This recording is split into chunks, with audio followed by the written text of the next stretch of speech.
I'm Jeff Matlow. Welcome to the best leadership podcast ever.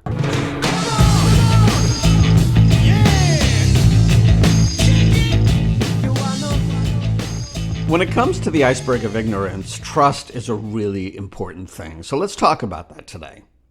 If you don't know what the iceberg of ignorance is, listen to the last episode before you get to this one. It'll be really helpful for you. I mean, the iceberg of ignorance is pretty interesting, right? Having been both on the top and the bottom of the iceberg, having been a frontline worker as well as leadership, I could tell you from experience that it's more true than one wishes it would.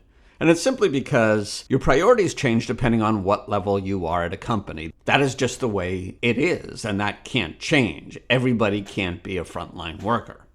So there's an inherent knowledge gap between leadership and frontline workers that will always be there.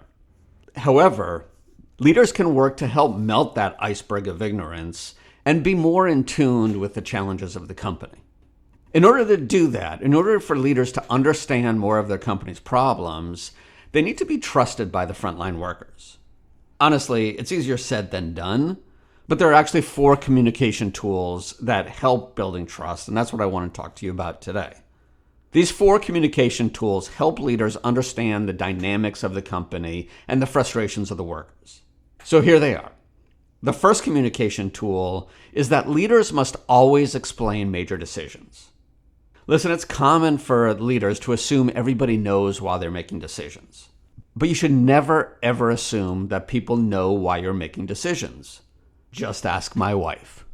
When it comes to work, I always assume that employees don't know a single thing happening at the leadership level, and that forces me to explain my decisions every step of the way. Even if I already told employees a decision I was going to make and why I made that decision, I'll still tell them when the decision is made and repeat why I did it and how it impacts them. There's no harm in repeating yourself to make people feel more comfortable. And honestly, there's no shortage of explanations you can do. It's not always easy. For instance, there are times when you have to explain the reason why budgets are being slashed or why people are being fired, or remind everybody that they can't leave tuna fish sandwiches in the company fridge. It's hard, I know. But it's during the hardest times when explaining your decisions is the most important and the best way to build trust.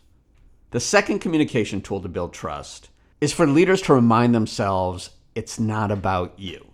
I had a boss once who told me that he needed me to work harder in order for him to receive his bonus. Seriously, that happened. Imagine my feelings. I'm sure you could figure this one out. I was pissed.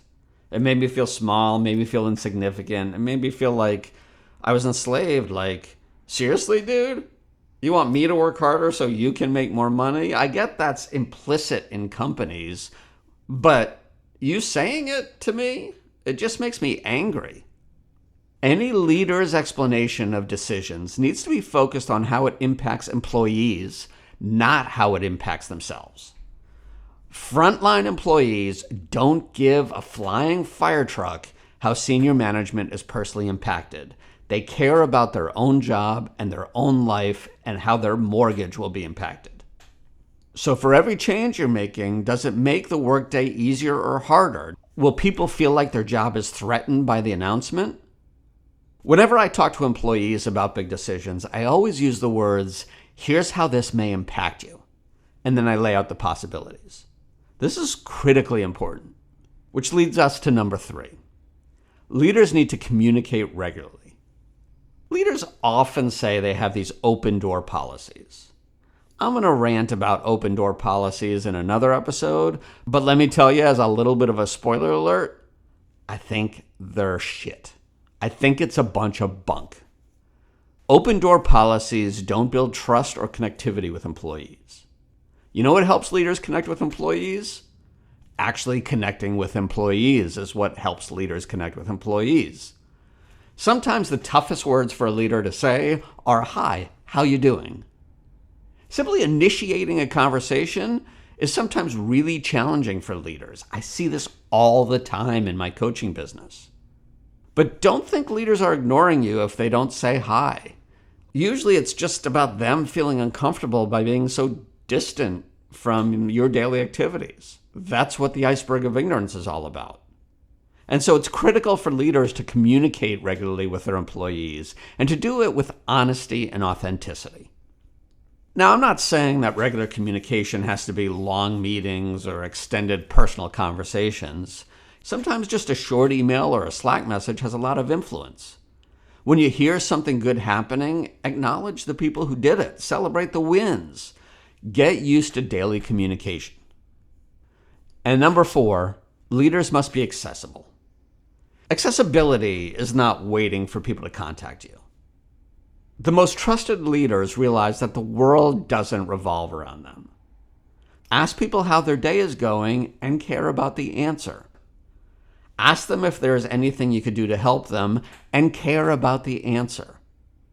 Acknowledge people's birthdays and their anniversaries. And step out of your office, whether virtual or real, and communicate with people. Be accessible. Employees want to see leaders interacting. Yeah, they don't want you there all the time. A little separation is good. Total separation, that's bad. Trusted leaders are part of the conversation. So the 4 ways to build trust among employees: always explain major decisions, remind yourself that it's not about you, communicate regularly, and be accessible. Hey, the iceberg of ignorance isn't going to melt by itself. It really takes a strong and mindful leader to get out of their comfort zone in order to become trusted by the workers. So I guess what I'm challenging you to do is do it. Like, find a win and celebrate it today. Acknowledge the efforts of your employees. Start building that trust so you can better understand the bad things that are happening out there before it's too late. Hey, and if I could help you with this, I'm a coach for executives and growth stage entrepreneurs. Reach out to me at leadership@bytitleonly.com. If you like this, please click subscribe, maybe share it with a friend. Thanks for listening to the Best Leadership Podcast ever. My name is Jeff Matlow. You are amazing. I will talk to you next time.